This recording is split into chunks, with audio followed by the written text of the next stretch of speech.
तो चलिए सीधे मुद्दे पर आते हैं। आज के इस एक्सप्लेनर में एक ऐसे शहर की कहानी सामने आने वाली है जिसे एक टूटे हुए वादे की बुनियाद पर खड़ा किया गया था।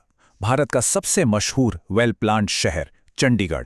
देखने में ये एकदम यूटोपिया यानी एक आदर्श शहर लगता है, लेकिन इसके पीछे का इतिहास बहुत ही डार्क और कॉम्प्लेक्स है। चलिए मिलकर समझते हैं कि आखिर इस खूबसूरत शहर के डिजाइन में ऐसा क्या फ्लॉ था। 1971 में पत्रकार कुलदीप नायर को दिया गया सिरिल रेडक्लिफ का ये बयान सुनिए। एक ही लकीर ने भारत वाले पंजाब को लिटरली ब्रेन डेड कर दिया था। जरा सोचिए, पंजाब की धड़कन और सांस्कृतिक राजधानी लाहौर रातों रात छिन गया। आज़ादी के बाद इधर वाले पंजाब के पास न राजधानी बची थी, न सरकार चलाने का कोई ठिकाना। पूरा का पूरा स्टेट अचानक से अनाथ सा हो गया था। ऐसे में सबसे अहम सवाल था कि नई राजधानी आखिर बने तो कहाँ बने। 1947 में जब लाहौर हाथ से गया तो करीब 75 लाख रिफ्यूजी अपनी जान बचाकर नए बॉर्डर के इस पार आ रहे थे। उन्हें एक सुरक्षित जगह चाहिए थी। 1948 में सबसे पहले शिमला का ऑप्शन आया, पर वहाँ इतनी बर्फबारी होती थी कि प्रैक्टिकली बात नहीं बनी। 1949 में अमृतसर और जलंधर पर विचार हुआ, लेकिन वो बॉर्डर के बहुत करीब थे, यानी फुल रिस्क। आखिरकार 1950 में अंबाला की शिवालिक पहाड़ियों के पास एक सेफ मैदानी इलाका चुना गया और यही जगह बनी आज का चंडीगढ़। लेकिन यहीं पर सबसे बड़ी विडंबना छिपी है। ये शहर उन शरणार्थियों के घाव भरने के लिए बन रहा था जो अपना सब कुछ खो चुके थे। पर इस शहर की नींव रखने के लिए क्या किया गया? 58 गांव के करीब 21,000 लोकल किसानों को उनकी पीढ़ियों पुरानी उपजाऊ जमीन से बेदखल कर दिया गया, बिना किसी खास बहस के, और वो भी ना के बराबर मुआवजे के साथ। मतलब विस्थापन की एक समस्या को सुलझाने के चक्कर में एक नया विस्थापन शुरू कर दिया गया। ये एक बहुत ही कड़वी शुरुआत थी। और यहीं से एक ऐसे सेल्फ फाइनेंसिंग ट्रैप की शुरुआत हुई जिसने शहर की किस्मत हमेशा के लिए तय कर दी। आज़ादी के तुरंत बाद पंजाब का खजाना खाली था और केंद्र के पास भी पैसे नहीं थे, तो तत्कालीन प्रधानमंत्री नेहरू और गवर्नर चंदूलाल त्रिवेदी ने एक मॉडल अपनाया। किसानों से सस्ते में जमीन लो, सरकारी पैसे से उस पर इंफ्रास्ट्रक्चर खड़ा करो और फिर उन प्लॉट्स को प्रीमियम रेट्स पर बेच दो। सुनने में तो बड़ा स्मार्ट आइडिया लगता है ना, लेकिन असल में इसने ये पक्का कर दिया कि ये शहर सिर्फ अमीरों का होकर रह जाएगा। गरीब मजदूर और उजड़े हुए शरणार्थी इतने महंगे प्लॉट का भी अफोर्ड ही नहीं कर सकते थे। अब बात करते हैं इसके डिजाइन की। चंडीगढ़ कैसा होना चाहिए था और वो असल में कैसा बना, इसके बीच एक बहुत गहरा क्लैश है। एल्बर्ट मेयर और मैथ्यू नोविकी ने जो पहला मास्टर प्लान बनाया था वो नेचर से पूरी तरह जुड़ा हुआ था। घुमावदार सड़कें और ज़मीन की बनावट का पूरा सम्मान। लेकिन 1950 में एक ट्रैजिक प्लेन क्रैश में नोविकी की दर्दनाक मौत हो गई।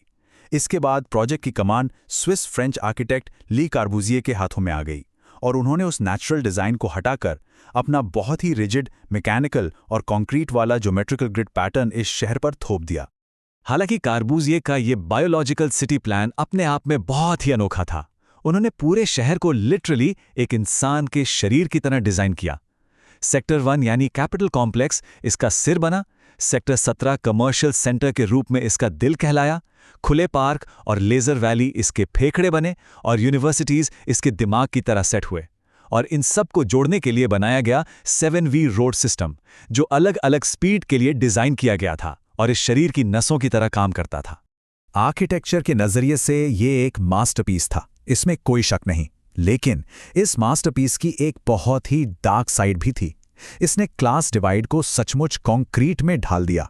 यहाँ घर इंसान की जरूरत के हिसाब से नहीं, बल्कि सीधा सरकारी रैंक और पे स्केल के हिसाब से मिलते थे।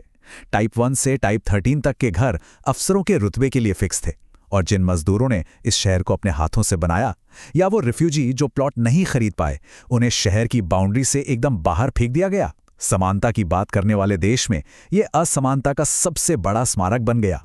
इस पूरी प्लानिंग का जमीनी असर कितना भयानक था, ये इस आंकड़े से पता चलता है। 70%। 1957 के एक सरकारी सर्वे में खुलासा हुआ कि जिन लोगों को प्लॉट अलॉट हुए थे, उनमें से 70% लोग वहां अपना घर ही नहीं बना पाए। कारण? क्योंकि इलीट स्कूलों, चौड़ी सड़कों और बड़े स्विमिंग पूल्स की भारी लागत भी सरकार ने चुपचाप जमीन की कीमत में जोड़ दी थी। आम आदमी के लिए तो ये शहर आउट ऑफ रीच हो चुका था। और इसी का नतीजा था कि 1971 आते आते, जैसा कि इतिहासकार रवि कालिया बताते हैं, इस सो कॉल्ड प्लान्ड सिटी की 15% आबादी कच्ची झुग्गियों में रहने को मजबूर थी। समाजवाद का जो वादा इस शहर ने किया था वो पूरी तरह फेल हो चुका था। ये शहर नेताओं, नौकरशाहों और रसूखदारों के लिए एक लग्जरी बबर बन गया, जबकि इसे बनाने वाले मजदूर हाशिए पर गरीबी में जीने को मजबूर थे।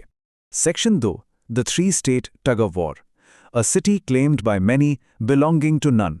दावेदार कई हैं लेकिन शहर किसी का नहीं। चलिए अब इस शहर की पॉलिटिकल रस्साकशी को समझते हैं। 1966 में जब भाषा के आधार पर पंजाब का बंटवारा हुआ और हरियाणा नाम का नया राज्य बना, तो इस शहर पर कब्जे की भयंकर जंग छिड़ गई। इसे ट्रांसफर करने की कई कोशिशें हुईं जो सब की सब फेल रहीं। 1970 का इंदिरा अवार्ड देखिए, तय हुआ कि चंडीगढ़ पंजाब को मिलेगा और इसके बदले हरियाणा को 114 गांव और 1 करोड़ रुपए दिए जाएंगे। फिर 1985 में ऐतिहासिक राजीव लोंगोवाल समझौता हुआ कि 26 जनवरी 1986 को चंडीगढ़ आधिकारिक रूप से पंजाब को सौंप दिया जाएगा। लेकिन इसका अंजाम क्या हुआ? अकाली नेता हरचंद सिंह लोंगोवाल का मर्डर कर दिया गया, हरियाणा में जबरदस्त प्रोटेस्ट हुए और आखिरकार केंद्र को सारे ट्रांसफर्स कैंसिल करने पड़े। लेकिन कहानी में सिर्फ पंजाब और हरियाणा ही नहीं है, यहाँ एक बहुत बड़ा सरप्राइज है, हिमाचल प्रदेश। दशकों तक शांत रहने के बाद हिमाचल ने प्योर गणित और कानून के आधार पर अपनी दावेदारी ठोक दी। 2011 में सुप्रीम कोर्ट ने मान लिया कि कानूनी तौर पर चंडीगढ़ के हर एसेट में हिमाचल का हक है। अब हिमाचल का कहना है कि 1966 के एक्ट के हिसाब से चंडीगढ़ के सचिवालय से लेकर सुखना लेक तक हर संपत्ति में उसका 7.19% हिस्सा बनता है। इस तीसरे दावेदार ने ओनरशिप के सवाल को और भी ज्यादा उलझा दिया है। अब क्योंकि कोई भी राज्य सीधे तौर पर इस शहर पर कब्जा नहीं कर पा रहा था, तो इसका एक बहुत ही खतरनाक साइड इफेक्ट हुआ। इन राज्यों ने पंजाब यूनिवर्सिटी को अपनी राजनीति का प्रॉक्सी अखाड़ा बना लिया। अपना अपना दबदबा दिखाने के लिए इस कैंपस की स्टूडेंट पॉलिटिक्स में जमकर पैसा और बाहुबल झोंका जाने लगा। एक शैक्षिक संस्थान जो ज्ञान का केंद्र होना चाहिए था, वो पॉलिटिकल पावर प्ले का टूल बन गया।